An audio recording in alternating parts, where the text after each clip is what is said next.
Usted estuvo en París, ¿verdad? Usted no fue a Guatemala. Daniel Rodolfo, no más mentiras. Aquí dice en el estado de cuenta. Usted viajó hace 15 días a París y se gastó $8,000 en una tienda de tecnología. ¿Qué? Y mira al niño en lo que trabaja. ¡Qué pecado! Para evitar fraudes, ahora puede reportar su viaje y recibir notificaciones de sus compras desde la app Davivienda. Así de fácil. Davivienda, una multilatina en El Salvador.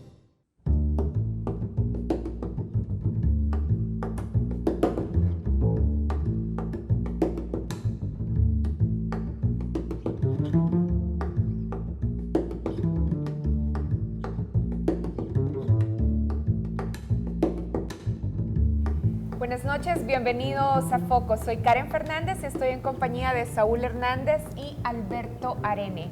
Bueno, Alberto, para los que ya nos están viendo, es importante adelantarles de qué se van a tratar nuestras entrevistas. En Zoom va a estar hablando sobre responsabilidad social empresarial y sostenibilidad. Así es, con el presidente de la Fundación para la Acción Social Empresarial, Fundemás, Tomás Regalado. Va a ser una interesante entrevista de este compromiso de la nueva generación de empresarios con la responsabilidad social y la sostenibilidad y el futuro del país. Bueno, y junto a Saúl, en Matices vamos a hablar de un problema muy grave y que suele verse muy poco. Vamos a hablar de los embarazos en adolescentes y de las uniones tempranas de niñas y adolescentes. Saúl, ¿con quiénes vamos a estar platicando esta noche? Efectivamente, estaremos platicando con Zaira Navas, directora del COGNA, y también con Mario Iraeta, que es representante auxiliar del Fondo de Población de las Naciones Unidas en El Salvador. Y yo quiero agregar y comentarles que en el segmento de análisis de datos estaremos explicando los objetivos de desarrollo sostenible, en el que se enmarca precisamente la entrevista de Alberto, y parte del desafío de los derechos de las mujeres y su salud también son parte de los compromisos del Estado en la Agenda 2030. Hablaremos de esto, de qué se trata y por qué El Salvador tiene que cumplirlos de aquí a ese periodo. Así es, bienvenidos una vez más a Foco. Recuerden que pueden seguir nuestra transmisión también a través de Facebook Live. Búsquennos en nuestra cuenta Focos Oficial o también participen en el debate a través de nuestra cuenta de Twitter, @FocosTV. Bienvenidos e iniciamos un programa más. La posguerra está agotada. Necesitamos analizar y alumbrar mejor el camino para construir el futuro. Soy Alberto Arene, economista. No solo somos un nuevo programa de opinión, somos una nueva revista de realidad nacional. Soy Karen Fernández, comunicadora. Juntos formamos un equipo de trabajo independiente y comprometido con este momento de la historia. Somos una síntesis entre madurez y juventud para el nuevo impulso del futuro. Soy Saúl Hernández, politólogo. Bienvenidos a Focos.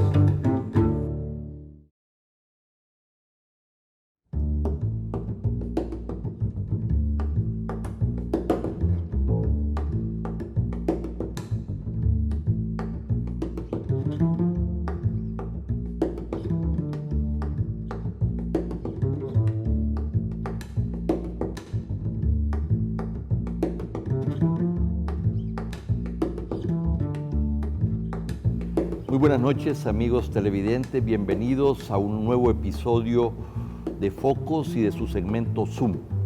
Responsabilidad social y sostenibilidad, el compromiso de la nueva generación de empresarios es el tema que nos ocupa esta noche con Tomás Regalado Papini como invitado, presidente de la Fundación del Azúcar, Fundazúcar, y de la Fundación Empresarial para la Acción Social, Fundemás. Si comenzamos a contar desde el siglo XX, Tomás Regalado Papini es el cuarto Tomás Regalado de la familia, comenzando con el general Tomás Regalado Romero, presidente de la República de 1898 a 1903, continuando con Tomás Regalado González, agricultor, industrial, banquero y primer presidente fundador de CEPA, y con Tomás Regalado Dueñas, empresario agroindustrial, padre de Tomás Regalado Papini, a quien le damos la más cordial bienvenida. Hola, Tomás. Hola, Alberto. Me da gusto que estés acá en este programa, en la víspera del conflicto armado, cuando tenías 7 años. Te fuiste del país y regresaste prácticamente 20 años después, en 1996.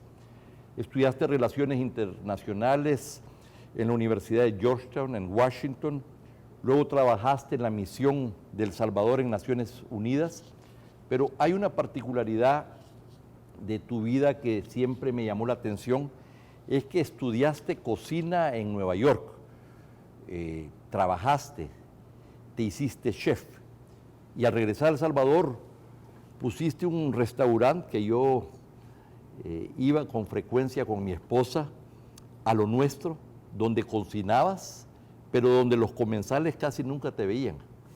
Cuéntanos de esta experiencia. ¿De la experiencia de cocina?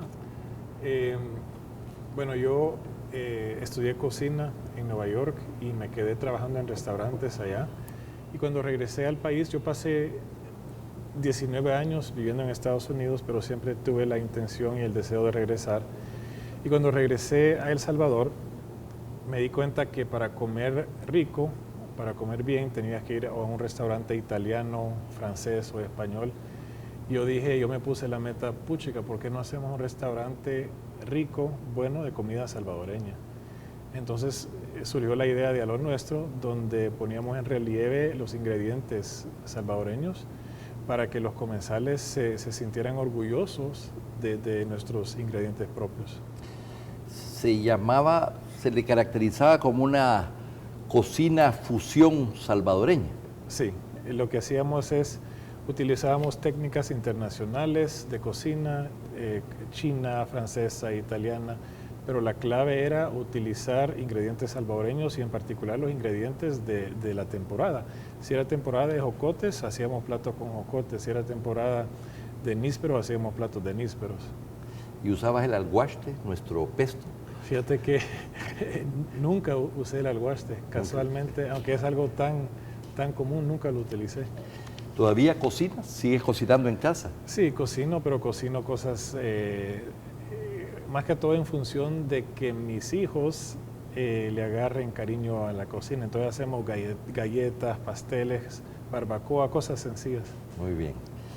Regresaste con muchos ideales a El Salvador, con el propósito de tener un impacto en la realidad social y en el futuro del país, y asumiste la presidencia de la Fundación del Azúcar, Fundazúcar, el brazo del sector azucarero en temas de responsabilidad social y sostenibilidad.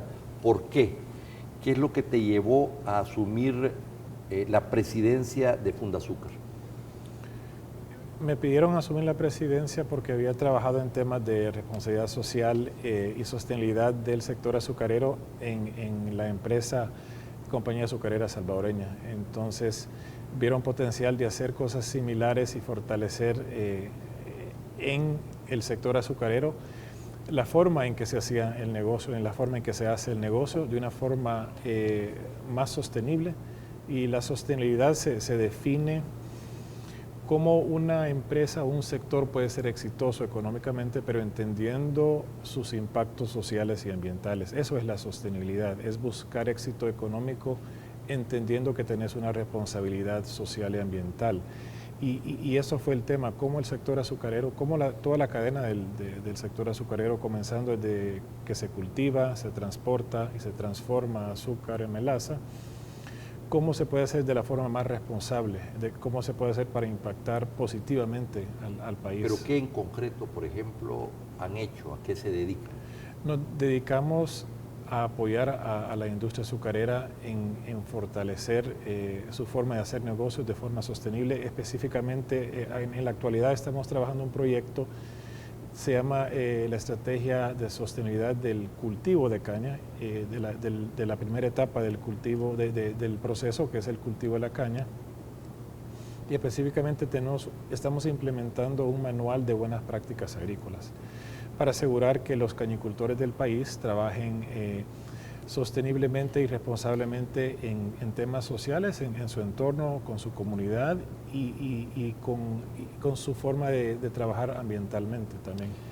Luego fuiste electo para presidir la Fundación Empresarial para la Acción Social, Fundemás, que esta semana celebró la Semana de la Responsabilidad Social Empresarial y la Sostenibilidad, donde se debatió durante 4 días la Agenda 2030 de Naciones Unidas y los 17 Objetivos del Desarrollo Sostenible. Has estado toda la semana con muchísima gente, con una una actividad que en mi opinión marca un antes y un después porque hay desafíos importantes que ustedes han asumido. Cuéntanos, ¿qué pasó esta semana?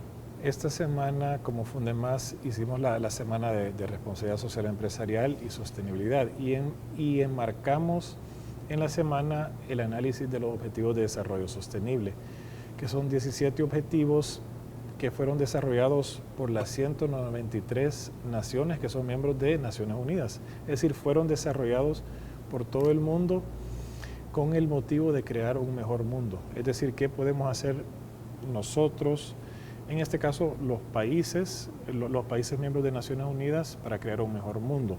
Pero lo interesante de los objetivos es que plantean un reto, que todos estos retos, 17 retos o objetivos, que son bien amplios, son objetivos comenzando por ponerle fin a la pobreza, ponerle fin al hambre, mejorar educación, mejorar salud para todos los habitantes de la Tierra.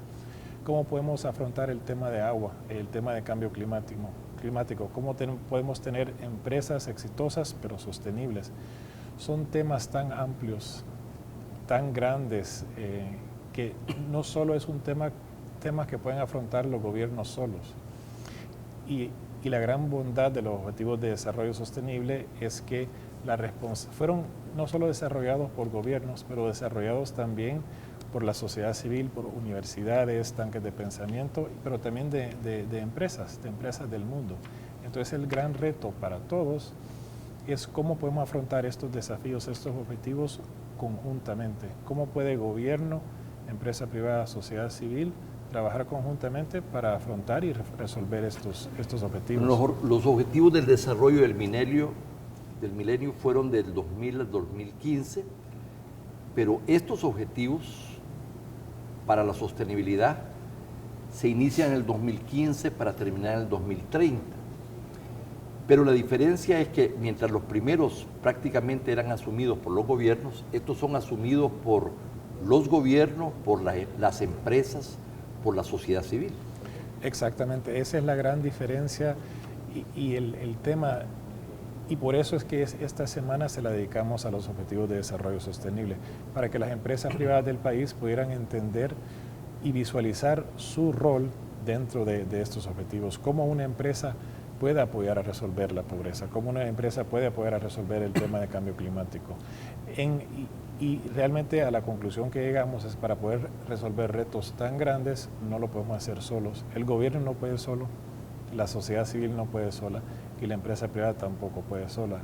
Entonces la idea es fomentar a través de esta semana el entendimiento que todos tenemos que trabajar conjuntamente para tratar estos temas. Esto me da la impresión que es una especie de un nuevo paradigma con una visión muchísimo más integral del desarrollo, pero además de los actores, y además plantea una hoja de ruta específica de cooperación además entre diversos sectores para lograr esos objetivos. Estamos hablando de un enfoque diferente, en mi opinión, alto respecto a lo que era el enfoque anterior. Sin duda, es un enfoque totalmente diferente, es una nueva plataforma, una hoja de ruta de desarrollo mundial, pero también para mí lo importante es que es un nuevo lenguaje o es un lenguaje en común que todos podemos tener. Porque ¿quién se puede oponer a ponerle fin a la pobreza? ¿Quién se puede oponer a tener ciudadanos educados, ciudadanos con acceso a salud? Nadie se opone a eso. Entonces, cuando ponemos un tema al cual nadie se puede oponer y nos ponemos alrededor de ese tema a conversarlo, ahí tenemos un lenguaje en común, una plataforma para poder trabajar conjuntamente a buscar soluciones. Claro, en esta conferencia inaugural tú presentaste la rueda de la vida educativa y productiva de un salvadoreño, elaborada por UNICEF, que calificaste precisamente del círculo vicioso. Explícanos en pocas palabras esta rueda que me parece que está muy bien lograda. Sí, esta rueda plantea la vida de un salvadoreño, la vida educativa y la vida productiva. Educativa, la vida cuando pasa de 0 a 18 años en la escuela prácticamente, y de 18 en adelante cuando está trabajando. Entonces lo que pasa en la rueda es que, y el trabajo hecho por UNICEF es extraordinario porque nos plantea esa vida de un salvadoreño. Cada año nacen aproximadamente 100.000 salvadoreños. De esos 100.000 salvadoreños, 97.000 de 0 a 3 años no tienen acceso a una educación inicial, es decir, una educación cuando son pequeñitos. Lo interesante es que en El Salvador, de 4 a 6 años, en la etapa preescolar, 60.000 de esos 100.000 sí logran estar en la escuela. Y ya para primer grado, 92.000 salvadoreños tenemos acceso a la escuela, es decir, estamos en la escuela. Pero ¿qué pasa de ahí en adelante? A la medida que va pasando por la escuela, 60.000 se salen del proceso. Entonces solo permanecen 40.000 chicos, solo 40.000 chicos de los 100.000 nacidos se gradúan de bachillerato. Ahí ya tenemos un aporte a ese círculo vicioso que no andamos muy bien. Y para entonces hay 60.000 chicos que están fuera de la escuela y que están en situaciones precarias y están en situaciones donde pueden ser mal influidos.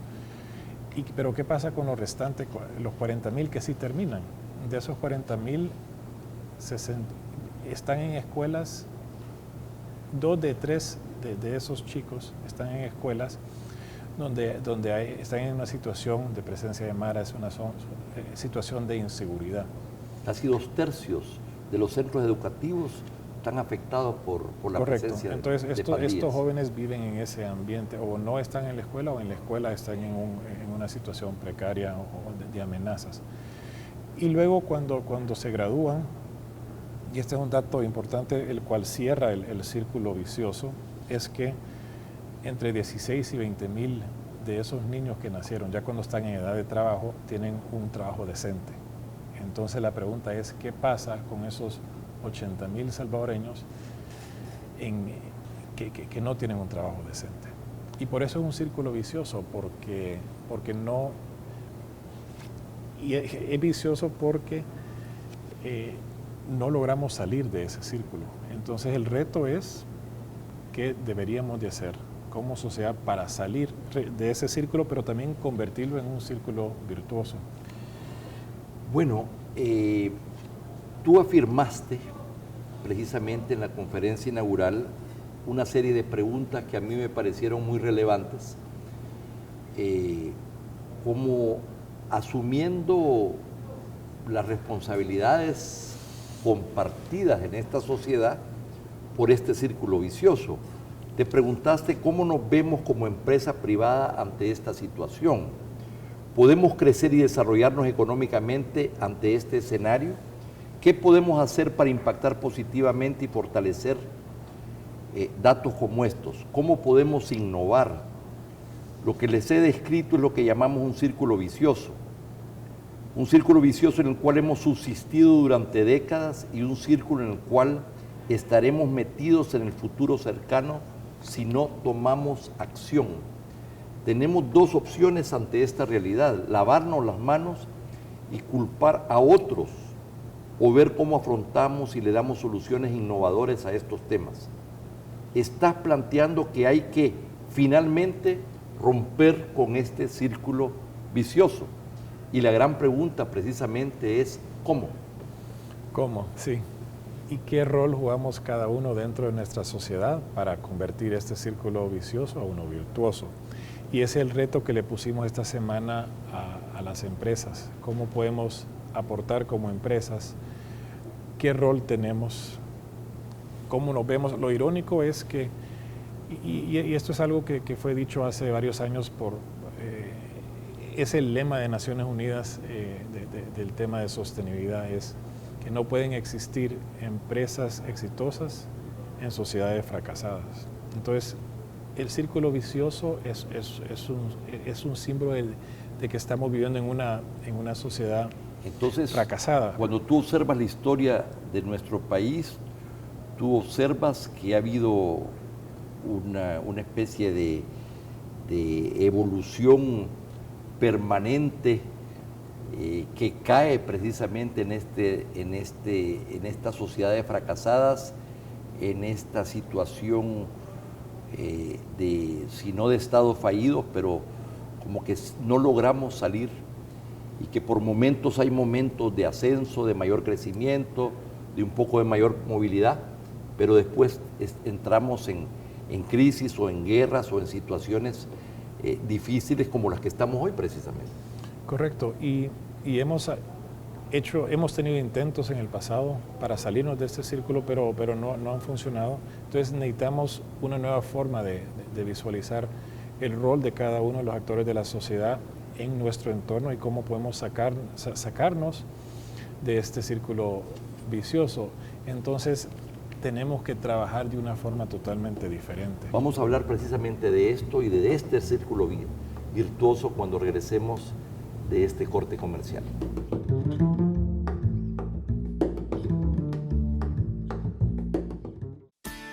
¿Qué hacen realmente las AFP por ti? Las AFP son empresas sólidas, profesionales y con accionistas de prestigio internacional, estrictamente reguladas y supervisadas. Las AFP, administrando los ahorros de forma transparente, han generado más de 2.300 millones de dólares en rentabilidad para las cuentas individuales de los trabajadores. Los afiliados, dueños de más de 8.600 millones que respaldan su pensión, se merecen una reforma que logre mayor rentabilidad, mayor cobertura y mejores pensiones de forma sostenible. Cuando la vida y la salud de las mujeres está en riesgo, la familia salvadoreña se une. Apoya los 4 casos de interrupción del embarazo. Actúa ahora. Seguimosunidos.com.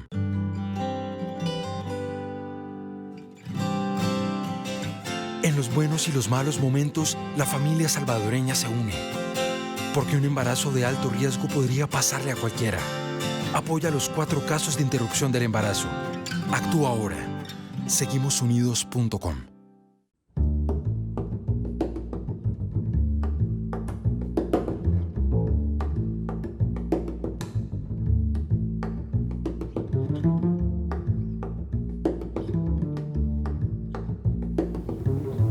Responsabilidad social y sostenibilidad, el compromiso de la nueva generación de empresarios es el tema que nos ocupa esta noche con Tomás Regalado Papini, presidente de Fundazúcar, presidente de Fundemás, que esta semana tuvo una actividad muy importante precisamente sobre este tema.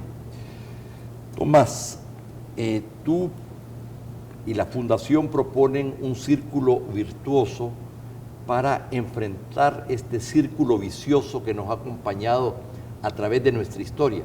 Y ahora nuevamente estamos en una crisis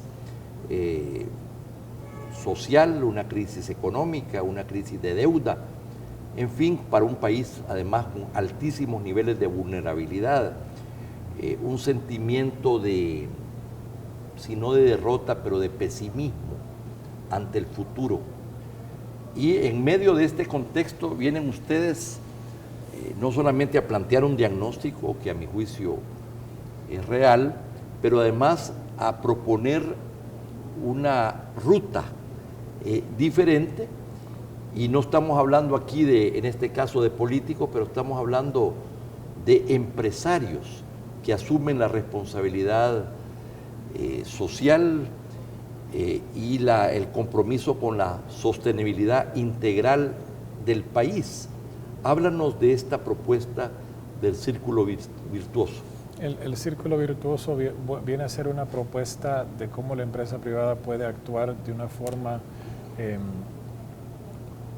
concreta para ayudar a solventar y sacarnos del círculo vicioso del cual hablamos en el primer segmento. Y concretamente son ideas, solo son ideas planteadas, pero cada empresa lo puede hacer a su manera, pero es de realmente integrarse a su entorno. Entonces, si hablamos del círculo vicioso que presentamos anteriormente, que es la etapa formativa y la etapa productiva de un salvadoreño, vimos que 92.000 chicos de 0 a 3 años, de los 100.000 que nacen, no tienen acceso a una educación primaria. Entonces, la respuesta de la empresa, ¿qué podría ser?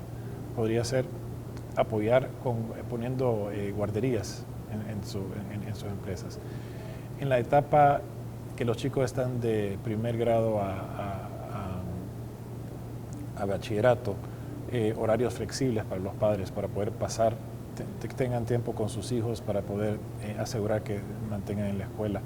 En comunidades donde hay inseguridad, las empresas en esas comunidades pueden apoyar con proyectos de convivencia ciudadana. Y ya en la etapa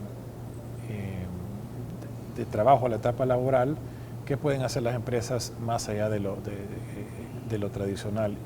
Pueden tener alianzas con universidades, con escuelas técnicas, para alinear las necesidades de la empresa con los proyectos o con las clases o estudios que dan las universidades, para asegurar que cuando salgan de estas universidades o escuelas técnicas puedan tener mejor chance de tener trabajo. Las empresas pueden impulsar el espíritu emprendedorista de los salvadoreños para que emprendan su propia empresa. Y estas son ideas, son algunas ideas de varias que están surgiendo y que pueden surgir más, porque estamos queriendo innovar. Y es una respuesta a la visión tradicional empresarial en el mundo, realmente, no solo en El Salvador, de que el aporte de la empresa es solo pagar impuestos y dar trabajo. Es decir, la empresa puede aportar más. Efectivamente, hablando del enfoque tradicional es, bueno, las empresas deben de ser rentables, y al ser rentables hacen inversiones, crean empleos con sus respectivos salarios y además pagan impuestos. Y muchos de la vieja guardia, dirán, bueno, esa es la responsabilidad social, generar empleos. Pero eso contrasta con una visión mucho más holística, mucho más integral de la responsabilidad del empresariado. Y esa responsabilidad que tiene la empresa de generar empleo es importantísima, pero los retos globales que tenemos requieren de una forma innovadora de actuar, de una nueva forma de actuar de la empresa privada. Y te voy a dar un ejemplo ya como para aterrizar el círculo virtuoso, y el círculo vicioso y el círculo virtuoso, y qué rol puede tener la empresa privada para ayudar al país a transformarnos, a pasar de una vida en un círculo vicioso a un círculo virtuoso. Y te voy a dar un ejemplo planteándote, si tú tuvieras una empresa en una comunidad, y en esa comunidad el gran desafío o el gran problema de la comunidad es la deserción de estudiantes de la escuela que puede estar a la par de tu empresa, y que tiene otro problema de que los docentes necesitan fortalecer sus habilidades didácticas. Ese es el problema. Y quizás la deserción es lo principal. Y tu respuesta, quizás tradicional o filantrópica, es donarle a los chicos mochilas. Al donarle a los chicos mochilas, ¿qué está resolviendo de esos dos temas que realmente apriemen a la comunidad? Ese es el tema. Es decir, ¿qué podés hacer para realmente atacar esos desafíos de la comunidad? ¿Cómo puedes formar alianzas con ONGs, con otras empresas, con gobierno local, con gobierno central, para resolver el tema de deserción, para resolver el tema de los docentes? ¿Y por qué eso es importante? Es importante porque tú ya estás participando como un miembro de la comunidad, afrontando conjuntamente con la comunidad un tema de importancia para la comunidad, pero también estás creando un ambiente positivo para tu empresa. Es decir, empresas cuando se está en una situación que está en una comunidad donde hay inseguridad, ¿qué es lo que hacen? Suben los muros, ponen Razor y contratan a seguridad. Pero ¿cómo sería el país diferente si la empresa dice no a subir los muros, sino que voy a botar los muros y voy a ver cómo yo, junto con la comunidad, trabajamos a resolver estos temas de inseguridad o educación? Bueno, aunque esto es válido para todas las empresas, grandes, medianas, pequeñas, pero no hay duda que para poder hacer este trabajo aún mejor se necesitan recursos. Y en ese sentido, tal vez no es lo mismo lo que puede aportar una empresa grande, muy bien establecida, con con grandes recursos y posibilidades que una empresa más pequeña. Pero no es tanto, no estoy planteando un tema de recursos, de invertir dinero, es más que todo, es un cambio de cultura, es un cambio de pensar. Y muchas veces los recursos se encuentran a través de alianzas con el gobierno, a través de alianzas con agencias internacionales. Y es también ver las fortalezas de todos los actores de la sociedad, las fortalezas del gobierno, de tener un alcance nacional, las fortalezas de la empresa, que es ágil, las fortalezas de ONGs que conocen las comunidades, las fortalezas de asistencia internacional o agencias internacionales que tienen acceso a fondos, pero también tienen acceso a mejores prácticas internacionales. Entonces, al apalancar la fortaleza de todos los actores, ya podés intervenir, ya puedes trabajar de una forma que realmente puede resolver. Eso es fortalecer el tejido social, la cooperación entre los miembros, en lugar precisamente de que cada quien está resolviendo problemas que afectan a todos, pero de una perspectiva mucho más individual, ¿verdad? En mi columna de esta semana en la prensa gráfica, que le dediqué precisamente a este tema, responsabilidad social empresarial y visión política para los nuevos tiempos, decía que un cuarto de siglo después de los acuerdos de paz, en medio de una nueva crisis histórica, una nueva generación de empresarios pareciera asumir grandes desafíos y compromisos para los nuevos tiempos. La pregunta, Tomás, ¿es esto cierto? ¿Tú ves a más empresarios de tu generación y a los que te siguen asumiendo estos desafíos y compromisos?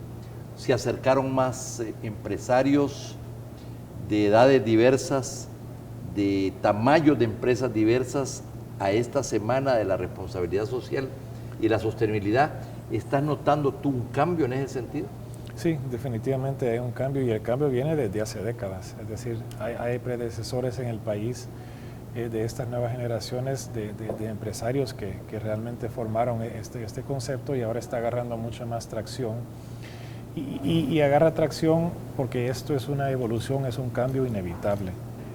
Es decir, es una progresión lógica de la evolución de la empresa privada. Hacia eso está evolucionando la empresa privada, hacia eso está evolucionando el mundo. Entonces, si no evolucionamos como empresa privada, esas empresas se van a quedar atrás y van a dejar de existir. Entonces, las empresas para asegurar su sostenibilidad tienen que ser sostenibles, tienen que entender el entorno social y ambiental donde están trabajando. Pero si lo podemos ubicar en los tiempos, yo diría que este concepto nació hace ¿cuánto? 20, 25 años y sobre todo ha tomado mucho más presencia en los últimos 10 o 15 años. Sí, se puede decir que nació, hace mucho más tiempo. Hay indicios de la responsabilidad social hace un siglo o más. Pero me refiero en términos más generalizados, como una nueva cultura. Como una nueva cultura, sí, 20 años. En los momentos en la actualidad está agarrando una atracción impresionante y como mencioné, como es algo inevitable, nos estamos dando cuenta todos los empresarios, todas las generaciones jóvenes ya lo están trabajando así, de que hacia eso tenemos que progresar.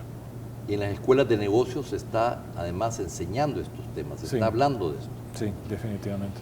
Bueno, en esta misma columna yo afirmé que estas estrategias empresariales vinculadas a los objetivos de desarrollo sostenible y sus soluciones innovadoras solo podrán ser ejecutadas si se logra implantar un gran proyecto político incluyente de mediano y largo plazo que cree la confianza, la certidumbre, la predictibilidad necesarias para sacar al país de la fractura, del conflicto, de la inviabilidad y del atraso permanentes. O sea, mientras se están dando estas iniciativas que son muy importantes, tenemos un sistema político atrasado con dos partidos conservadores que no son abiertos, donde los temas de las visiones de desarrollo más actualizadas no están tan presentes y donde están metidos en una confrontación, en una polarización que tienen al país sometido, dijéramos, a una situación como la que estamos viendo ya desde hace años. Entonces, ¿cómo ves tú la relación entre este esfuerzo de responsabilidad social, empresarial y sostenibilidad frente al sistema político que tenemos? El esfuerzo de Fundemás, el impulsar la sostenibilidad, es un acto como de extender la mano a la sociedad, de extender la mano a todos los sectores, incluyendo al sector político, y decir, hay otra forma de trabajar que no requiere que un grupo gane, que otro grupo gane, que no requiere estar polarizados, porque la sostenibilidad requiere del trabajo en equipo de todos. Entonces, ese extender de la mano, es decir, tenemos metas de país que son difíciles de resolver, y peleándonos políticamente no lo vamos a sacar adelante. Es decir, que gane uno y derrote al otro, no vamos a resolver las heridas que tenemos como país, las heridas que tenemos como sociedad. Y nosotros, nuestra generación, hemos heredado esas heridas, y realmente con los acuerdos de paz yo siento que se lograron cerrar algunas de esas heridas, pero nosotros hemos heredado, nuestra generación y generaciones más jóvenes hemos heredado esas heridas y nos toca realmente resolverlas. Entonces este esfuerzo es un esfuerzo de buscar, de sanar heridas que tenemos en el país. Bueno, efectivamente esta nueva generación de empresarios está mejor preparada, es más sensible tal vez socialmente, más democrática políticamente, pero pareciera que no solamente debe asumir los desafíos de la responsabilidad social empresarial y de la sostenibilidad, pero también tiene de una o de otra manera que incidir en la transformación de los mismos partidos políticos, de la cultura política. No es que pretenda darle más tareas de las que ya tienen, pero pareciera que al menos en el principal partido de la oposición, Arena, hay un grupo de empresarios que tiene una interlocución privilegiada y una influencia importante. Y en ese sentido, yo no veo todavía reflejado en ninguno de los dos partidos, ¿verdad? Pero ciertamente no lo veo en Arena, esta concepción de la que tú estás hablando. Quizá, no sé, realmente no lo he analizado a profundidad, pero más y más se va a ver eso, porque los partidos políticos, si quieren realmente apelar a la sociedad a la cual sirve, tienen que entender que estos son temas de gran importancia, no solo para la empresa privada, pero también para la sociedad en general.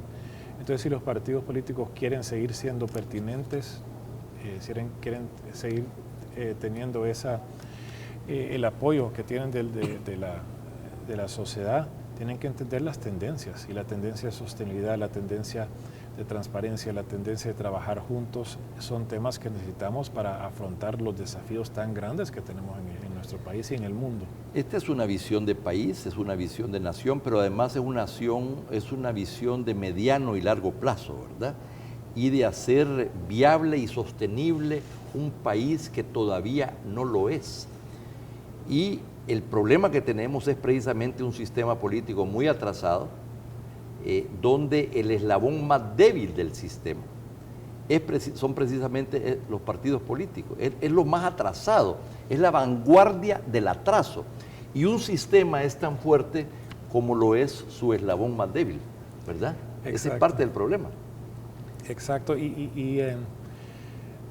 interesante, dado que viví tantos años en Estados Unidos, lo interesante de El Salvador, al comparar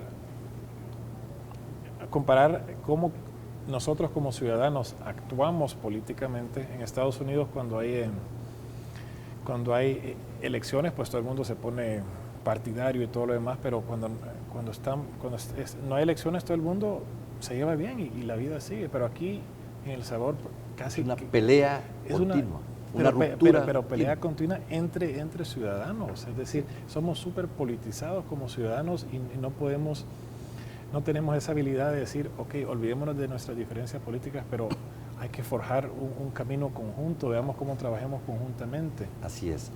Una última pregunta, de todos los platos de A lo Nuestro, ¿cuáles eran tus preferidos?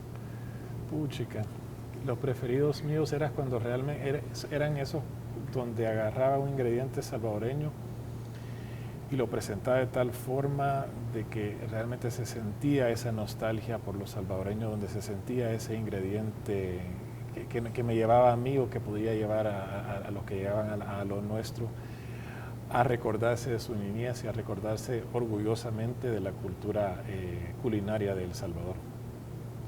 Excelente, ojalá que pueda volver a surgir este restaurante porque lo extrañamos. Tomás, muchísimas gracias, ha sido un gusto tenerte esta noche. Un gusto, Alberto. Y bueno, amigos televidentes, ha sido otra entrevista más del segmento Zoom. No nos cambie, viene el segmento Prisma. Buenas noches.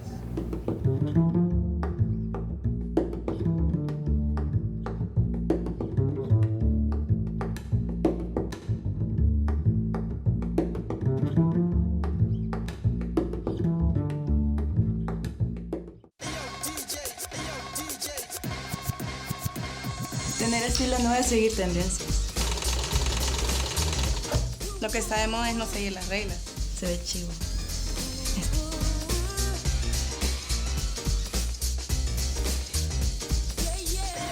Reciclar, reinventar, reutilizar. Eso está de moda.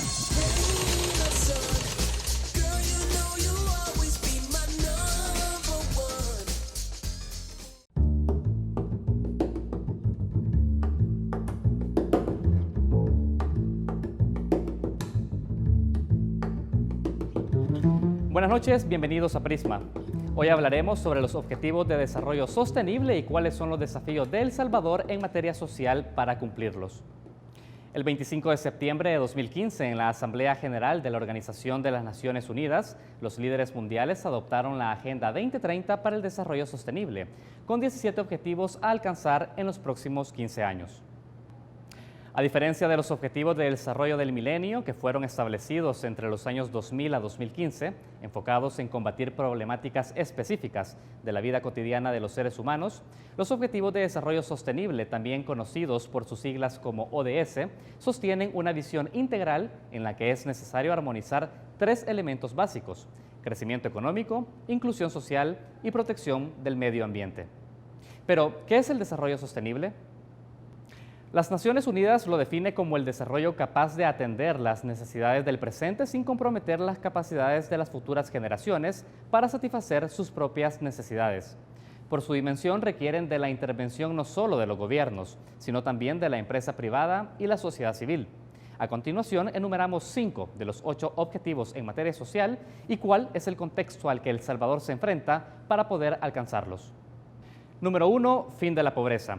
El Salvador es el 5º país más pobre de América Latina y el 4º más pobre de Centroamérica, según datos publicados por CEPAL. En los últimos 3 años, un poco más del 30% de la población salvadoreña ha vivido en pobreza, siendo los territorios rurales los que tienen mayores carencias. La última encuesta de hogares de propósitos múltiples publicada recientemente muestra que más del 56% de la población en áreas rurales vive en pobreza multidimensional. Una medición que no solo abarca aspectos cuantitativos, sino también cualitativos, como el acceso al agua potable. Número 2. Hambre cero. En este punto, el Programa Mundial de Alimentos resalta desafíos enfocados más en la población infantil que en la adulta. De acuerdo a los datos, el 17% de los niños salvadoreños menores de 5 años presenta desnutrición crónica, y en algunas zonas rurales este porcentaje puede alcanzar el 40%. Para 2015, el 51% de los niños menores de 1 año que vivían en áreas rurales presentaba anemia por deficiencias de hierro. Número 3. Salud y bienestar. Hay 2 indicadores que reflejan la situación de salud y bienestar en cualquier país del mundo: la mortalidad infantil y la mortalidad materna. Si bien en El Salvador se ha logrado avances en esta materia, todavía hay desafíos por cumplir. Para 2011, el país logró reducir las muertes de mujeres embarazadas de 71.2 por cada 100.000 nacidos vivos a 50.8. Sin embargo, todavía esa cifra se mantiene en 42.3, cuando en países desarrollados ese número puede llegar a tan solo 9 muertes. En cuanto a la mortalidad infantil, los números más bien han subido en los últimos 7 años. Entre 2009 y 2015 pasamos de 7 a 9 muertes de niños menores de 1 año por cada 1000 nacidos vivos. Una cifra que en Cuba, por ejemplo, alcanza solo 4 muertes. Número 4, educación de calidad. Para alcanzar este objetivo, El Salvador tendrá un arduo trabajo. Según cifras de UNICEF, en nuestro país nacen alrededor de 100.000 niños al año, pero solo 40.000 lograrán finalizar el bachillerato. Entre las causas de ello está la no inserción en la etapa primera de la educación y en su posterior deserción durante el tercer ciclo del sistema educativo. De acuerdo a esta organización, en 2 de 3 centros escolares en El Salvador hay presencia de pandillas y 1 de 3 niños salvadoreños vive solo con uno de sus padres. Y por último, igualdad de género. De acuerdo a los datos de la Dirección General de Estadísticas y Censos, en El Salvador hay más mujeres que hombres. Sin embargo, en casi todos los ámbitos de la vida diaria, ellos cuentan con una mayor participación, mejores condiciones y más oportunidades. Por ejemplo, solo el 46,7% de las mujeres en edad de trabajar participa en el mercado laboral, mientras que los hombres tienen una participación del 80,7%. Y aun cuando ellas pueden contar con mejor preparación académica, la mujer salvadoreña gana en promedio 15,5% menos que los hombres. Es importante destacar que debido a estas problemáticas, El Salvador ha sido uno de los 15 países seleccionados por las Naciones Unidas para implementar de manera acelerada los objetivos de desarrollo sostenible. Eso ha sido todo en Prisma. Al regresar estaremos hablando en nuestra entrevista en Matices sobre los desafíos de ser mujer, específicamente para las niñas y adolescentes en El Salvador. Ya regresamos.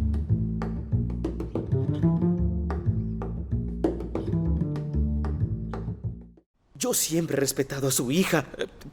La relación no anda bien y quiero que hagamos un viaje.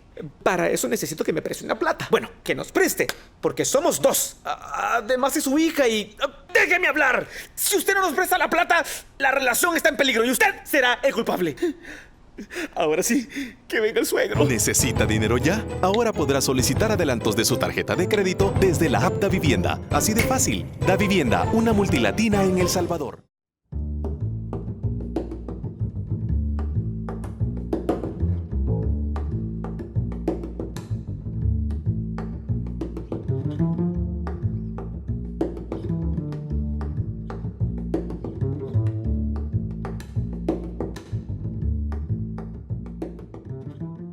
Buenas noches, bienvenidos a Matices. Karen, ¿cómo estás? Buenas noches. ¿Qué tal? Buenas noches, bienvenidos a nuestra mesa de entrevista. Hoy tenemos un tema muy importante para trasladar a través de este espacio de entrevista. Es importante decir en el contexto que El Salvador es un país que amenaza a la integridad y los derechos de sus niñas y adolescentes. Y lo decimos porque en 2016 se registraron diariamente alrededor de 4 violaciones sexuales a menores de edad. De estas agresiones, solo el 10% de las denuncias recibidas por el sistema de justicia en este país, Karen, llegaron a juicio y condena para sus responsables. Claro, otro dato que también nos parece muy preocupante es que también en el año 2016 se reportaron diariamente 59 casos de embarazos en niñas y adolescentes.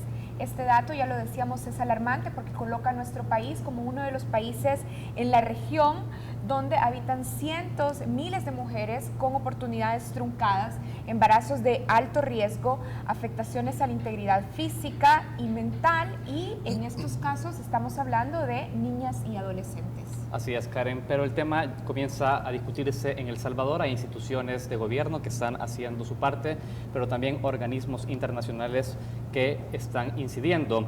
Preocupados por esta situación, precisamente el Fondo de Población de las Naciones Unidas en El Salvador presentó esta semana el documento El costo social del embarazo y uniones tempranas en niñas y adolescentes, en el que se recogen 14 testimonios sobre una realidad a la que nuestra sociedad e instituciones le han sido indiferentes por muchos años.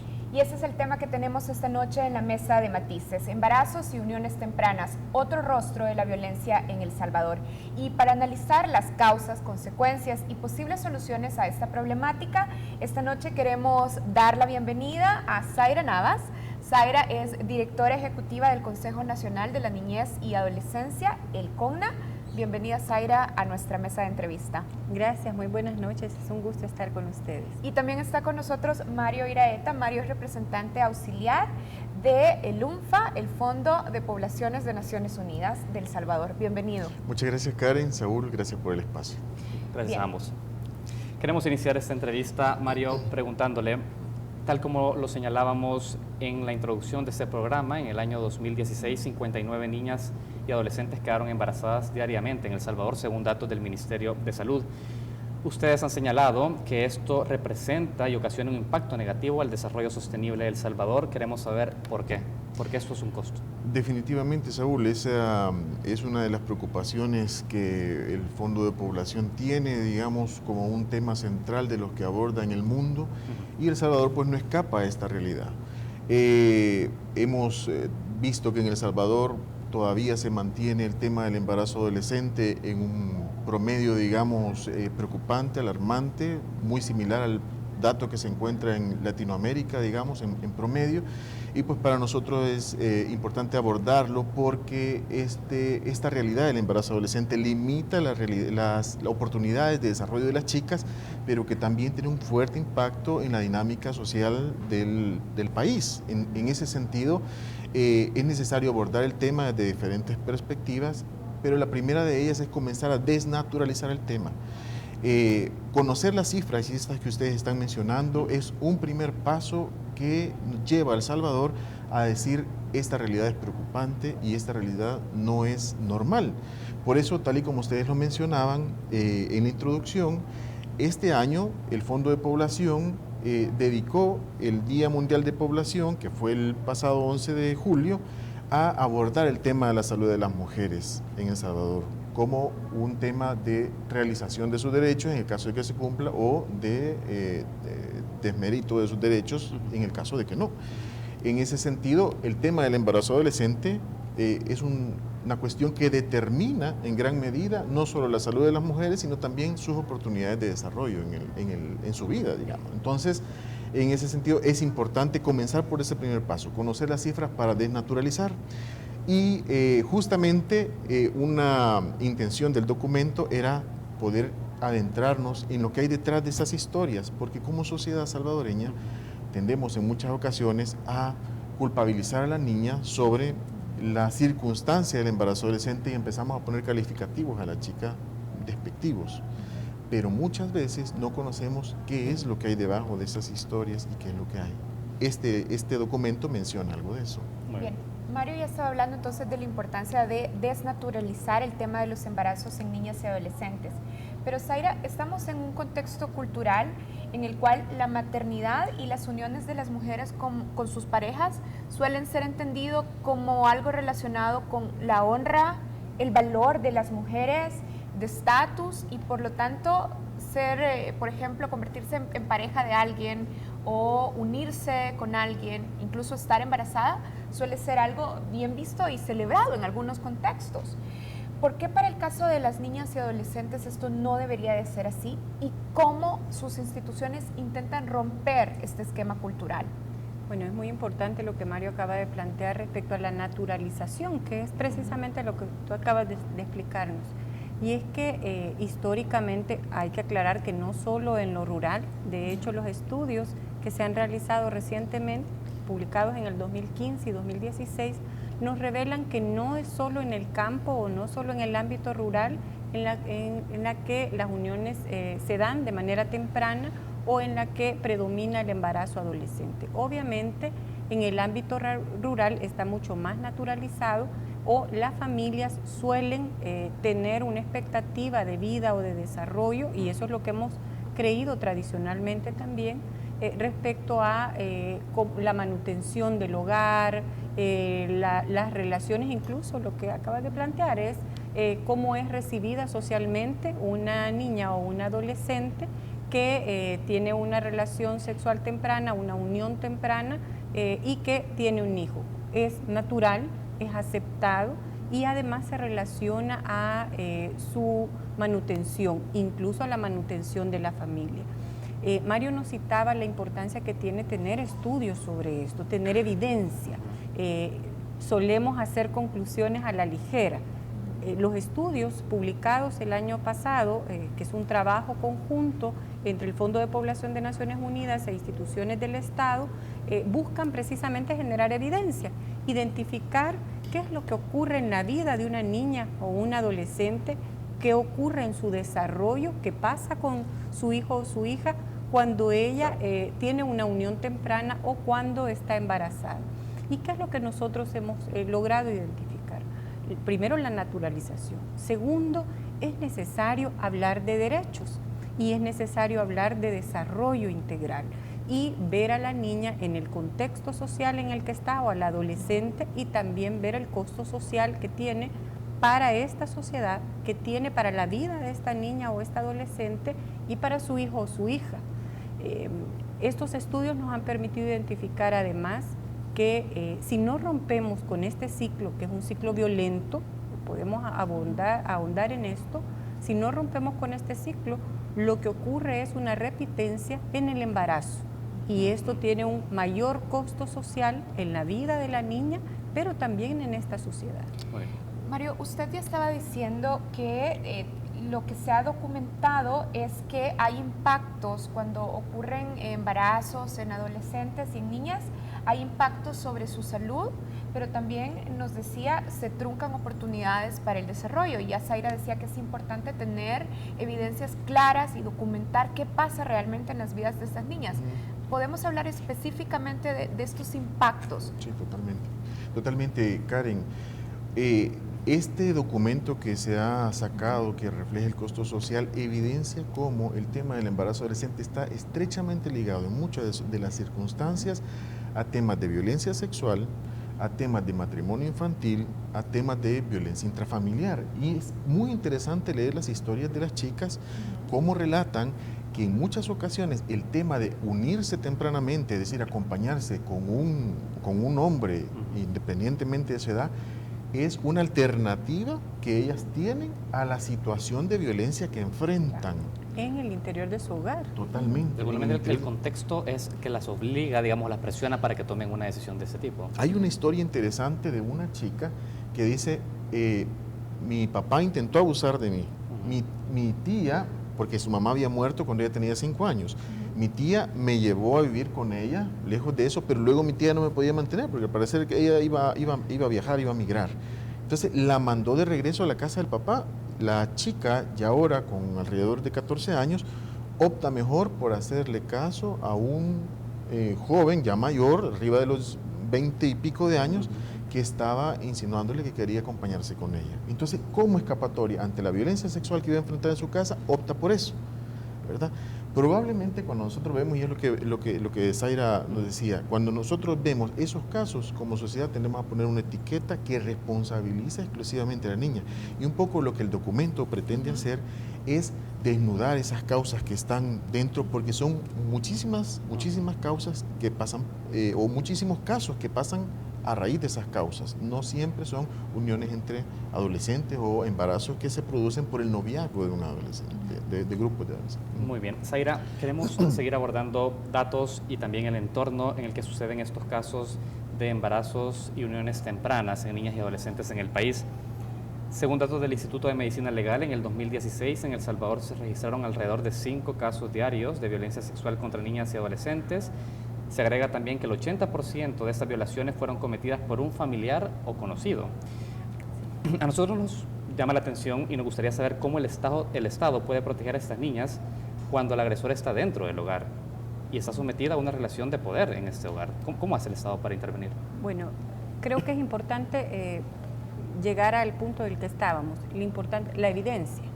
Es decir, probar que efectivamente hay un entorno violento, un lugar donde la niña debe crecer, debe desarrollarse de manera armoniosa y con todo el cumplimiento de sus derechos, pero que no está ocurriendo y que la sociedad y las familias no están cumpliendo el rol de protección y de desarrollo que deben tener. Claro. Y eso debe evidenciarse en lugar de naturalizarse, en primer lugar. Y eso pasa porque trabajemos en un cambio cultural. Luego de evidenciarlo, empecemos a desnudar esta realidad, empecemos a quitar la etiqueta a la niña o al adolescente, identifiquemos cuáles son los factores de riesgo o los factores generadores de esta situación y empecemos a tratar de transformarlos. ¿Qué hemos trabajado en estos años? Primero, ya explicaba la evidencia, ¿verdad? También estos estudios y estas investigaciones nos permiten identificar además ¿Qué ocurre cuando una niña no está escolarizada? Tiene mayor probabilidad de tener una unión temprana, de ser víctima de violencia sexual y de que esta situación se repita. Tiene menos posibilidades de desarrollo económico y tiene menos posibilidades de salir de ese círculo de violencia. El Salvador ha avanzado mucho en reconocimiento de legislación. Tenemos en los últimos años la LEPINA, la Ley de Protección de Niñez, la legislación que protege los derechos de las mujeres y una serie de instrumentos y mecanismos jurídicos para la protección de los derechos de niñas, niños, adolescentes y mujeres. Pero este es un trabajo que debe tocar tanto lo jurídico, es decir, el acceso a la justicia, como el ámbito cultural. Un trabajo determinante y está ya priorizado tanto en el Plan Quinquenal de Desarrollo como en el Plan El Salvador Educado, y es la transformación de esta cultura a través de la educación. La educación que se da en la escuela, a través de la escolarización, pero también el fortalecimiento de las habilidades familiares. Ahora, Zaira, a nosotros nos llama la atención porque usted dice, bueno, es un proceso, la legislación se ha avanzado, es un proceso cultural, pero estos casos, a ver, son 80% de los casos, la frecuencia con la que están sucediendo además en el país es alarmante. Digamos, ¿cuánto tiempo puede pasar entre que hay un cambio cultural y que la ley comience a aplicarse? Digo, hay una brecha, tendrían que haber iniciativas mucho más expeditas y que aceleren la intervención del Estado en esas comunidades, o cómo se saca a estas chicas de esos entornos. Sí hay intervenciones y es importante que las veamos. Yo explicaba el tema de la evidencia porque eso nos permite a nosotros identificar cuáles son los territorios. El mapa de embarazo adolescente, por ejemplo, nos permite priorizar hacia dónde deben ir los programas de salud integral de la sexualidad, de educación integral para la sexualidad, y los énfasis que debe tener tanto el Ministerio de Educación, el Ministerio de Salud, los servicios públicos y las políticas locales, por ejemplo. Nos permite hacer toda esa radiografía de país. Pero además, ¿para dónde hemos caminado? Hay una priorización en el Plan Quinquenal de Desarrollo para la protección de la niñez y la adolescencia y para hacer énfasis en salud sexual y reproductiva y en educación integral de la sexualidad. Ahora, luego de estos estudios, conformamos una instancia interinstitucional, interagencial incluso, que está trabajando una estrategia nacional de prevención de embarazo adolescente, que cruza todos los ámbitos del servicio público, de las políticas públicas, y que va en coherencia con los instrumentos internacionales y nacionales. Una estrategia desarrolla una política pública, es más un mecanismo de ejecución. Esta estrategia se plantea objetivos en todos los ámbitos, desde la prevención, la protección, con énfasis en salud, educación, pero también en restitución de derechos, en generación de habilidades para una niña o un adolescente que ya estuvo en esta condición. Lo que nosotros nos estamos proyectando es trabajar mucho en hacer este cambio cultural que nos va a llevar años, como usted bien lo ha planteado, pero también intervenir en aquellas comunidades de mayor incidencia o mayor repitencia incluso de embarazo adolescente, y generar mejores habilidades a las niñas y las adolescentes y trabajar muchísimo en la educación. La apuesta estratégica es que el Ministerio de Educación, que ya Mario nos puede contar el ejercicio que han estado haciendo en el fortalecimiento de la formación docente. La apuesta, como decía, es la formación docente. Bien. La educación integral de la sexualidad, que no es solo dirigida a las niñas, sino a las niñas, los niños y a las familias o a los cuidadores. Bien. Tenemos que hacer una pausa en Matices. Esta noche estamos conversando con Zaira Navas. Zaira es directora ejecutiva del Consejo Nacional de la Niñez y la Adolescencia, el CONA, y también con Mario Iraeta, representante auxiliar del Fondo de Población de las Naciones Unidas en El Salvador. Ya regresamos en Matices.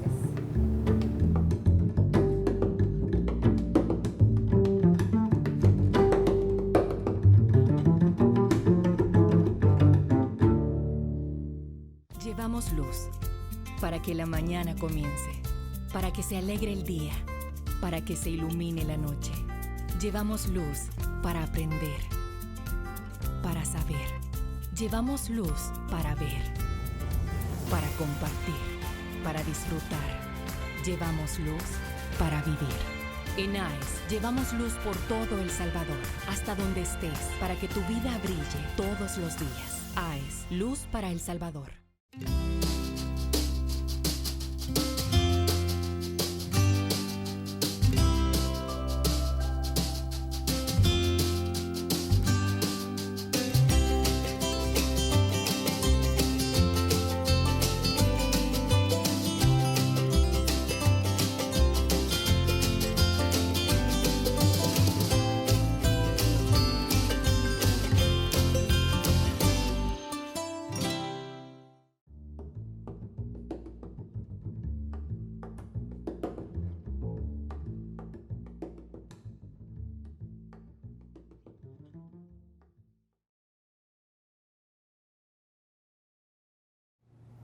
Continuamos con esta entrevista en Matices. Esta noche estamos analizando los embarazos y uniones tempranas como otro rostro de la violencia en El Salvador, Karen.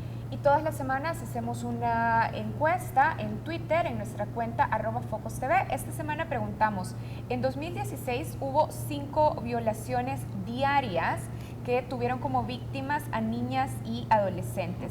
La pregunta específica decía, ¿por qué cree que seguimos tolerando agresiones contra las niñas y adolescentes? Y las respuestas fueron esta. 40% dijo que porque somos una sociedad machista, 37% dijo que se debe a negligencia judicial, el 19% dijo indiferencia del gobierno y un 3% dijo esto no es un problema. Y ahora quiero comentar esto con nuestros invitados. Mario, Zaira, ¿coinciden ustedes en que las respuestas de nuestra audiencia, que señalan fundamentalmente 2 problemas, sociedad machista y negligencia judicial, son estos los principales elementos que explican la tolerancia para las agresiones sexuales contra niñas y adolescentes? Bueno, ciertamente somos una sociedad con una cultura patriarcal, eso sin duda, que ha determinado que el proveedor es un hombre y que la mujer tiene roles definidos, que ubica a las niñas y a las mujeres como responsables de todo lo que ocurre en el entorno familiar y como responsables de cualquier violencia que tenemos. Eso es evidente, pero entendemos que es lo que la percepción genera.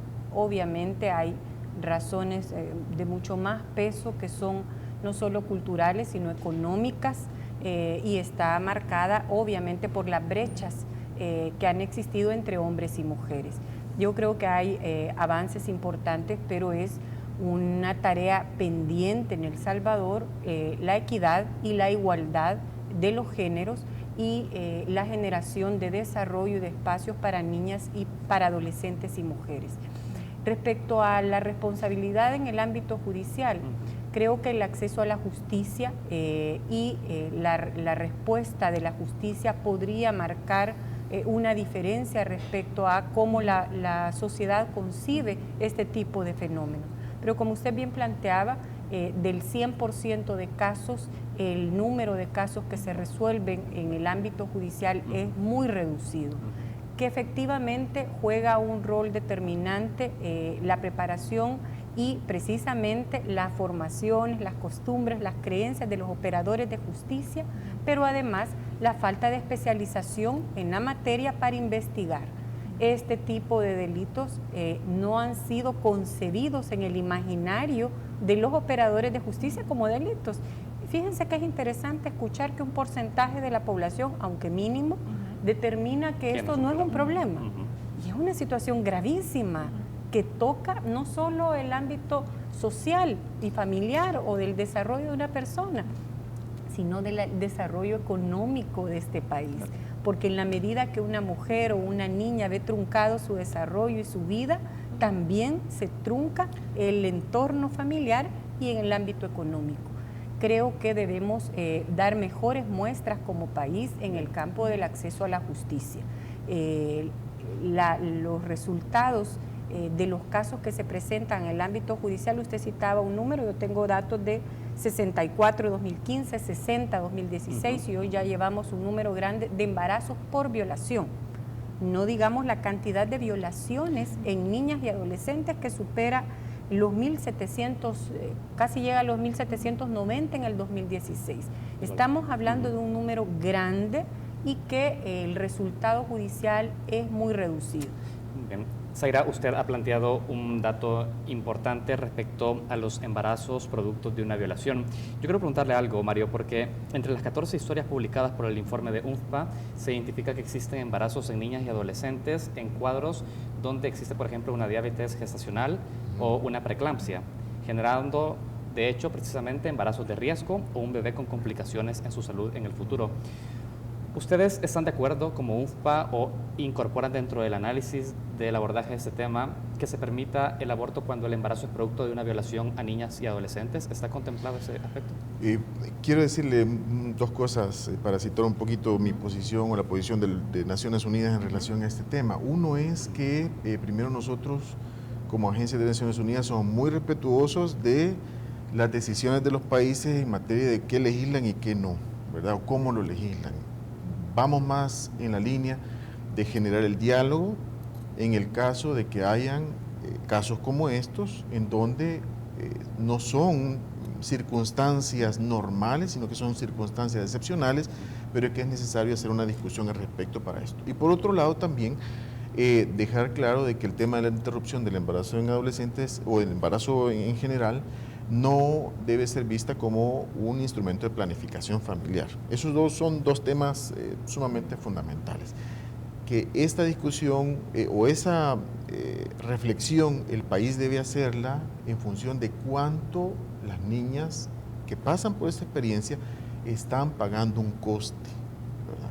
Cómo la experiencia del embarazo por una violación supone para las niñas no solamente un cierre a sus oportunidades de desarrollo, sino que además una profunda huella personal que le llevará a tener implicaciones en su vida. Pero dentro de la planificación o la formulación de una política pública integral en este tema, ¿debería contemplarse en dado caso? O sea, ¿ustedes creen que dentro de los estándares internacionales que discuten el tema de la protección de menores, adolescentes y niñas que han sido embarazadas producto de una violación, debe contemplarse ese tema?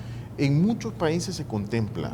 De hecho, son pocos los países en donde la penalización de la interrupción del embarazo es absoluta y no hay ninguna oportunidad de interrumpir el embarazo. El Salvador es uno de esos países.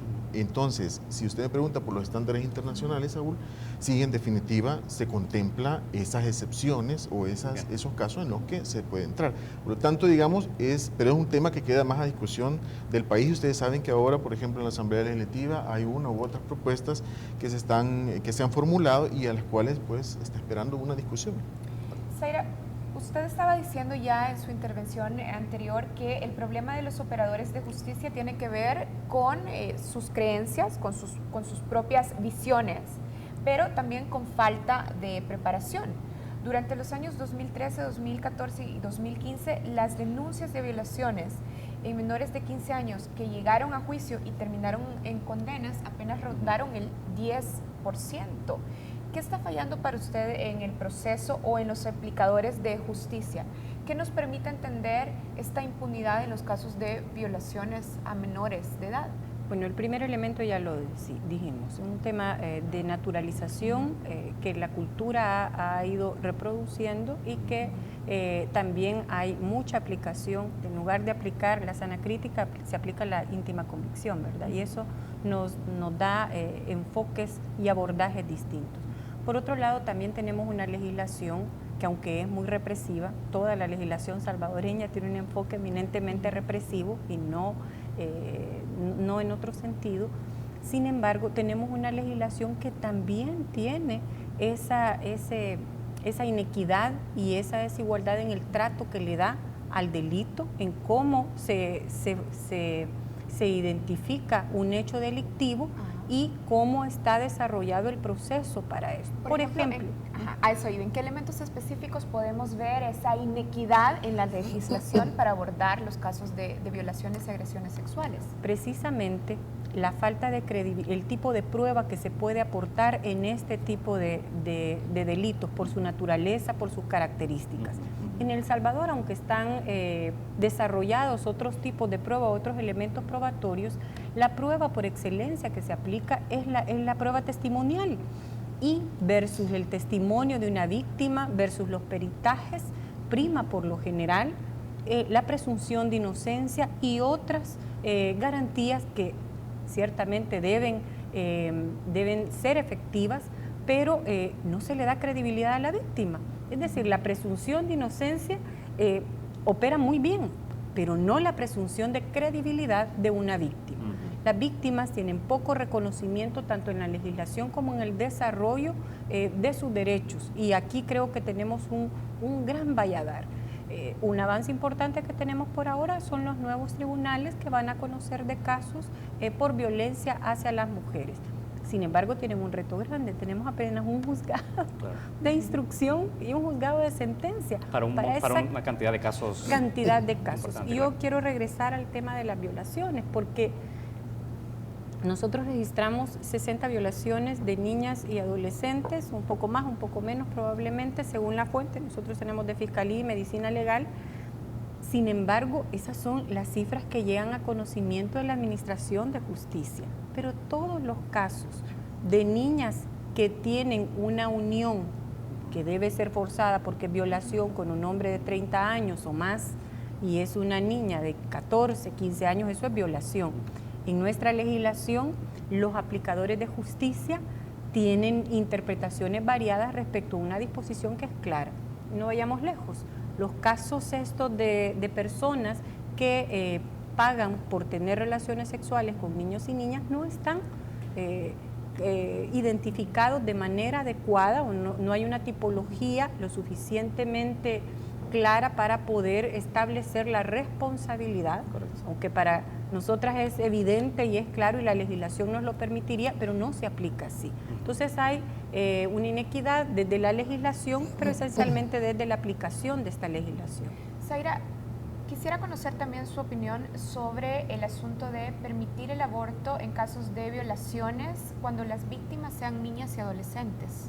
Bueno, nosotros desde el Consejo Nacional de la Niñez y la Adolescencia creemos que es muy importante que haya una evaluación realmente de las condiciones de vida de las niñas y las adolescentes y los entornos violentos que ellas y ellos tienen. Por ahora, nuestra legislación tuvo una variación significativa cuando antes habían unas posibilidades en el Código Penal, pero ahora tenemos una prohibición absoluta que pasa por la Constitución de la República. Nosotros consideramos que debe hacerse un análisis de fondo respecto a cómo se afecta a una niña o una adolescente cuando ha sido víctima no solo de la violación común, la violación que conocemos comúnmente, sino que ha sido sometida a sostener una vida activa sexual por la fuerza, porque ella no ha tenido la decisión de elegir y las consecuencias que esto trae. Este es un debate todavía no realizado en el país. Por ahora nosotros tenemos un marco regulatorio constitucional y creemos que El Salvador debe entrar en el debate.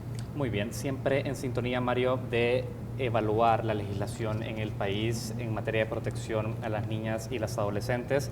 Actualmente la Asamblea Legislativa está discutiendo una reforma al Código de Familia para prohibir el matrimonio entre menores de edad, un avance que ya realizó esta semana también el país de Honduras. A mí me gustaría conocer cómo el Fondo de Población de Naciones Unidas está viendo el diseño de las leyes, porque ha sido denunciado que el Código de Familia, si bien permite el matrimonio entre menores de edad, esto también entra en contradicciones con otras legislaciones secundarias, una ley lepina o incluso un mismo Código Penal en el país. Sí. ¿Cómo usted evalúa este entramado legal que se diseñó en algún momento y que sigue vigente en el país? Sí, en definitiva es uno de los retos que hay que superar para poder hacer efectiva la garantía de los derechos de niños y niñas, sobre todo en estos casos de vulneración. Es necesario trabajar en una armonización de leyes y entiendo que el ejercicio que la Asamblea Legislativa está haciendo en este momento de revisión del Código de Familia para poder impedir estos casos está referido sobre todo a los casos, como Zaira lo planteaba, de niñas que están unidas o se unen con hombres mayores de 18 años. O sea, nosotros tenemos en nuestro estudio de uniones tempranas que hicimos en El Salvador, hay una gran cantidad de niñas que tienen diferencias entre la persona con la que se unen y ellas hasta de 10 o 14 años. Y la niña no llega a los 14 años en muchas ocasiones. Entonces, es necesario que ese caso específico de uniones entre hombres y niñas se supere, porque según el Código Penal, una niña o una persona que tiene relaciones sexuales con una persona menor de 18 años entra ya sea en el delito de estupro o en el delito de violencia sexual o violación, claro. Y por lo tanto es un delito. En ese sentido y en ese contexto, permitir las uniones matrimoniales entre un hombre y una niña, porque la niña está embarazada, más que una ventaja para la niña, es una ventaja para el hombre, que es un agresor y que según la ley salvadoreña ha cometido un delito, ¿verdad? Por lo tanto, es necesario cerrar esos portillos, esos atajos, digamos, que puede tener una persona para evadir la ley. Bien. Y casi para ir cerrando y también un poco para complementar sobre este tema, se ha señalado muchísimo que en estos casos lo que sucede es que el progenitor, digamos, cuando hay embarazos en niñas y adolescentes, pasa de violador a esposo o a compañero de vida.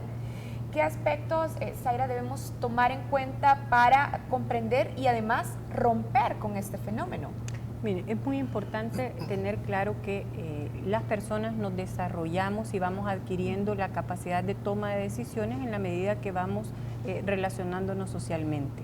Una persona de 14 años todavía no ha desarrollado su cognición y sus habilidades de toma de decisión como para decir voy a unirme para toda la vida con esta persona. Todavía no lo ha hecho. El Salvador ha determinado que la mayoría de edad es los 18 años, ya hay todo un análisis sobre esto. Sin embargo, lo que ocurre en este caso, yo podría calificar que hay un subterfugio jurídico en el Código de Familia que habilita al violador o al agresor, y en lugar de ponerlo como lo que es un agresor o un violador, lo pone como el que le da el respaldo económico y quien además recibe un reconocimiento social por haberle hecho el favor, entre comillas, perdonen que utilice estos términos, a una niña o a un adolescente. Yo creo que las cosas hay que llamarlas por su nombre. Una persona adulta que tiene relaciones sexuales con una menor de 15 años comete violación, y una persona adulta que tiene relaciones con una menor de 18 años comete estupro. Y ahí hay una serie de variaciones. La legislación salvadoreña no está acorde a las normas internacionales y no está acorde al reconocimiento de derechos que dice en todos sus ámbitos principistas. Es necesario que El Salvador elimine como una acción positiva la posibilidad de que las personas adultas puedan casarse con las adolescentes. Por ahora se utiliza el matrimonio para salirse de la ruta penal y de la responsabilidad penal. La Asamblea Legislativa debe reformar y eliminar la posibilidad del matrimonio de adolescentes con personas adultas. Excelente. Con ese llamado, Karen, tenemos que despedir a nuestros invitados. Exactamente. Y bueno, muy importantes los puntos que hemos puesto, que ellos han puesto sobre la mesa. De hecho, la importancia de desnaturalizar la situación de los embarazos y las uniones tempranas en niñas y adolescentes.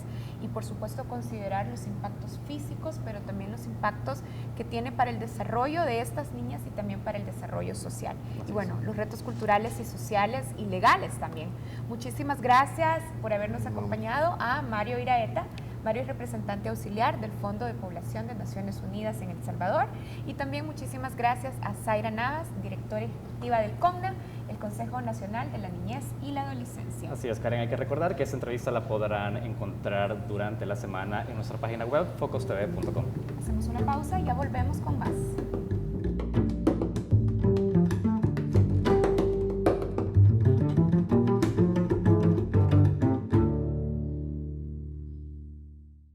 Llevamos luz para que la mañana comience, para que se alegre el día, para que se ilumine la noche.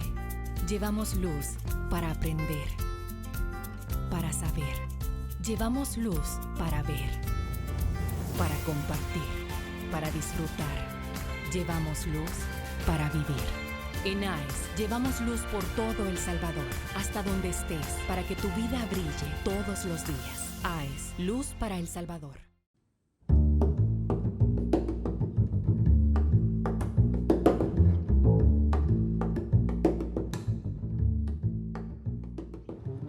Buenas noches, bienvenidos a Reflejos.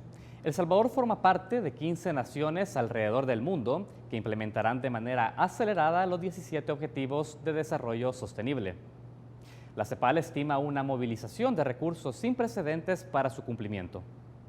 En este reportaje preparado por nuestra periodista Arisbel Arismendi, respondemos a la pregunta si en El Salvador hay condiciones para el financiamiento de la Agenda 2030.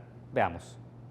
En los próximos 15 años, América Latina tiene el desafío de lograr 17 Objetivos de Desarrollo Sostenible, teniendo como principal fin erradicar la pobreza. Pero en países como El Salvador, con un bajo crecimiento, limitada recaudación tributaria y elevadas necesidades básicas insatisfechas, ese objetivo parece aún más inalcanzable. Hay desafíos internos y hay desafíos externos importantes para América Latina en su esencia como región. Internamente creo que tenemos todos los países que hacer un esfuerzo muy grande en tratar al máximo de que nuestros objetivos de política pública se asemejen mucho o abracen a los objetivos de desarrollo sostenible. Esto es importante, es un ejercicio interno y gracias a Dios en mi país logramos restituir la función planificadora del Estado, del gobierno. Y esto es muy importante. Para nosotros fue mucho más fácil. Fue mucho más fácil, por ejemplo, lograr a partir de un ejercicio del Plan Quinquenal de Desarrollo, ver cuáles eran los objetivos de desarrollo sostenible, en qué estábamos iguales y en qué teníamos que aumentar. Y eso fue muy rápido. Tan es así que en el caso de El Salvador, en una reciente reunión que tuvimos en México, donde se evaluó a los 33 países de América Latina y el Caribe, habían 3 países que estaban punteando mejor preparados para la ejecución de los objetivos de desarrollo sostenible: Cuba, Costa Rica y después El Salvador. El Salvador ha sido uno de los países seleccionados por las Naciones Unidas para implementar de manera acelerada los Objetivos de Desarrollo Sostenible. Pero ¿cómo está haciendo para financiar esa implementación, la cual deberá lograrse para el año 2030 y que incluye, entre otros aspectos, reducir la desigualdad y garantizar que las personas gocen de paz y prosperidad? En mi país, gracias a Dios, ha aumentado la cooperación, a pesar de que hay una tendencia en América Latina a bajarla, ¿no? Nosotros triplicamos en el gobierno anterior la cooperación que recibió el gobierno anterior. Y hoy ya sobrepasamos esa meta que teníamos, ¿verdad? Entonces, esto es importante, pero quiere decir, eso es compromiso de cooperación, ¿verdad? No significa que el dinero esté aquí. En la medida en que vayamos ejecutando, va llegando el dinero y hay compromisos que son casi todos multianuales. Algunos que son coincidentes con el periodo de gobierno, otros no. Los periodos son periodos que concertamos junto con los cooperantes. Entonces, yo pienso que en términos de cooperación estamos bien. Hay por supuesto, siempre cooperantes que se apartan, que buena parte de la cooperación se va en consultores, en oficinas, que a veces no alinean, que te condicionan la cooperación, cosas que las reglas internacionales te dicen que no debe de ser, ¿verdad? Entonces, creo que estamos bien con eso, con las reglas internacionales, pero nos falta, como siempre, hay mucho que hacer sobre esto. En años recientes, Estados Unidos ha desplazado a España como principal cooperante en desarrollo para El Salvador. Además de las Naciones Unidas y la Unión Europea, también se han sumado naciones como Corea, Japón, Taiwán, Alemania, Noruega y países de América Latina como México y Brasil. Sin embargo, tanto el gobierno como Oxfam El Salvador coinciden en que la principal garantía de la implementación de estos objetivos no será la cooperación internacional, sino un acuerdo fiscal nacional que permita un crecimiento económico inclusivo. Nosotros pensamos que en primer lugar debe avanzar la conversación política en torno al acuerdo fiscal, pero ese acuerdo fiscal, aparte que debe ser participativo y abierto a la ciudadanía, debe contemplar una reforma fiscal progresiva y justa, que haga pagar a quienes más tienen y que cambie la carga tributaria que ahora recae sobre el consumo y el salario, que también grave a la riqueza y el capital, que por ahora en el país pues no se está contemplando. Seguimos siendo uno de los países en América Latina con una carga tributaria más pequeña, ¿verdad? y el factor redistributivo. Este es un compromiso importante que tenemos que tomar en cuenta en el país. Tenemos que ponernos de acuerdo. O sea, no es solamente abrazar el principio, es también el compromiso que estamos en este barco todos juntos y que esos objetivos hay que hacerlos en conjunto. Mire, el gobierno termina y después tiene que seguir. La CEPAL especialmente, que es la Comisión Económica para América Latina y el Caribe, recomienda a los países latinoamericanos, si quieren conseguir los objetivos de desarrollo sostenible, tienen que tener al menos un 20% de carga tributaria. En el caso de El Salvador, aunque las cifras brutas son mayores, pero la cifra neta de carga tributaria está estimada más o menos en un 15,5%, según datos de diferentes fuentes como CEPAL, el ICEFI, etc.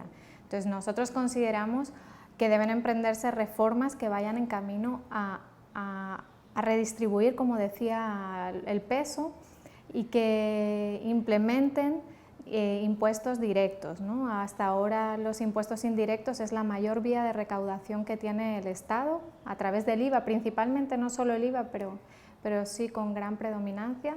Entonces sí consideramos que, por ejemplo, se debe hablar de la revisión y de la aprobación del impuesto al patrimonio, las rentas altas, bienes suntuarios, etc. Por ahí habría un camino que incrementaría la carga tributaria, pero no es solo incrementar la carga tributaria porque sí, sino hacerlo de manera progresiva y no regresiva, porque también está sobre el debate público el aumento en el IVA, y eso pone carga sobre los hombros de la clase trabajadora y de la clase más empobrecida del país el peso de sostener el Estado, y nosotros pensamos que hay que reequilibrar esa balanza. Para nadie puede dudar del problema financiero que tenemos, ¿no? Entonces, este es un problema que tenemos que afrontar entre todos. Esos dos grandes desafíos me parecen importantísimos, ¿verdad? Porque el principal aporte financiero para lograr los ODS tiene que partir de nosotros mismos, no es de la cooperación, ¿verdad? La cooperación en este país es buena, es grande, la saludamos muchísimo, de verdad que agradecemos, pero es un porcentaje muy chiquitito relacionado al PIB. Lo que también consideramos es que hay que desmitificar el hecho de que las empresas en este país, y sobre todo la gran empresa, no estamos hablando de las MIPYMES, sino de las grandes empresas, están pagando muchos impuestos, porque lo cierto es que por el mecanismo de elusión fiscal y también de evasión fiscal, porque no hay que negarlo, pero por el mecanismo de evasión, elusión fiscal y los incentivos fiscales que perciben, ellos están tributando una tasa efectiva de impuestos sobre la renta que no llega ni al 2,5%, cuando la persona natural asalariada está pagando mínimo un 10% de renta. En junio, el gobierno se reunió con la empresa privada para explicar la hoja de ruta que implementarán en los próximos años, y esta semana empresarios y organizaciones aliadas se reunieron para hablar sobre cómo apoyar el logro de los ODS a través de la responsabilidad social empresarial. CEPAL estima que para alcanzar los objetivos de desarrollo sostenible se requerirá movilizar entre 3 y 14 billones de dólares anuales. Por ello, la inversión privada como complemento a esfuerzos nacionales en materia fiscal será clave.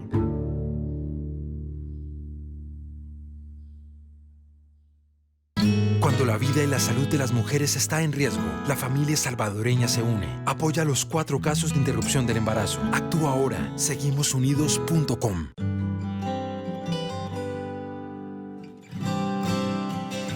En los buenos y los malos momentos, la familia salvadoreña se une.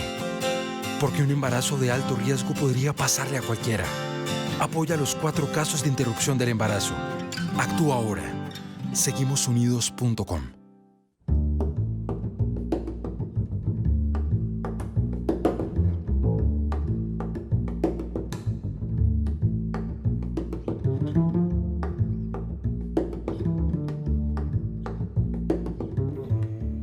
Osvaldo Escobar Velado nació en la ciudad de Santa Ana el 11 de septiembre de 1919.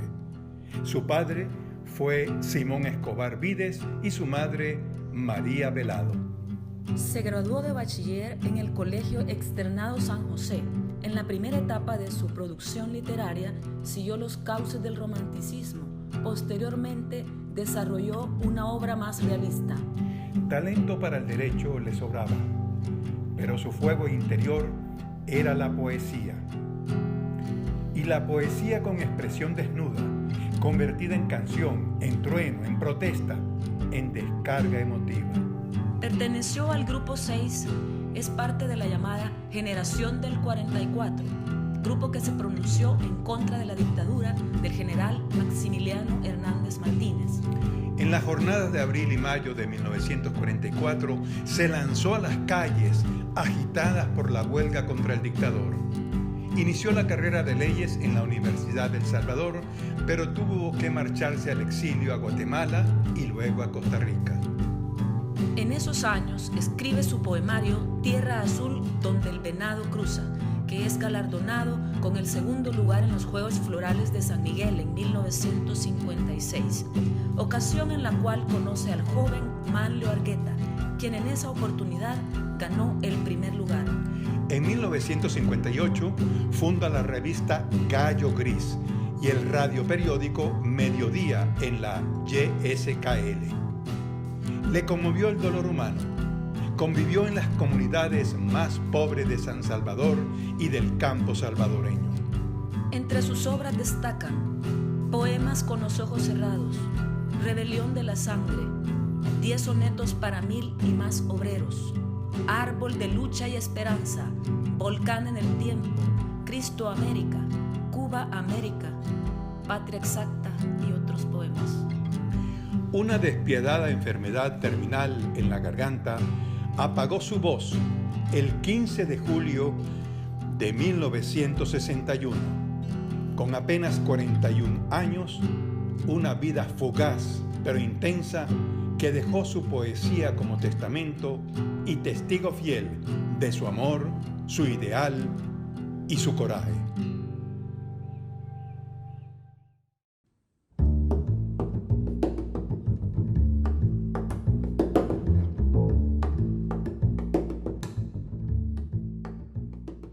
Eso ha sido todo en Focos esta noche. Alberto, Karen, hemos tenido un programa en el que hemos abordado el contexto de los Objetivos de Desarrollo Sostenible de la Responsabilidad Social Empresarial, pero también sobre su concepto, y en este segmento de Reflejos hemos analizado también el financiamiento y las posibilidades que tiene el país para poder hacerlo a través de cooperación internacional y recursos propios. Tal vez nos pueden comentar algo de sus segmentos. Sí, bueno, el que compartimos, la entrevista que hacemos juntos, Matices, se ha dedicado esta noche a hablar sobre la importancia de dejar de ver como normal el asunto de los embarazos en niñas y adolescentes.